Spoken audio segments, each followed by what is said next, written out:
جماعة، أنا ياسمين بعمل The Good Recommendations لكل أسبوع، وماي recommendation للأسبوع ده هو شيلدد هي ماركة تبع الجمعية أطفال السجينات. وبما إني لسه متخرجة جديد فأكتر حاجة بسمع عنها هي أوراق الفيش والتشبيه. يعني اللي كان مسجون قبل كده مش هيشتغل.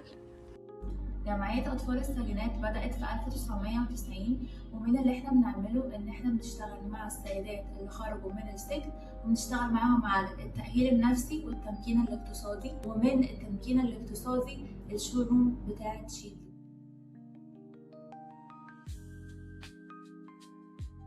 وكل منتج هتلاقوه مكتوب عليه ان لما بتشتري حاجة من شيلدد انت بتاخد قرار واعي انك تدعم السيدات دي وتفكرهم ان ماضيهم مش هو اللي بيحدد مستقبلهم. هستناكم في بازار شارع 9 في المعادي، هيكون يوم الجمعة موافق 21 نوفمبر من الساعة 9 للساعة 10، والعنوان 4 شارع 85 المعادي شارع 9.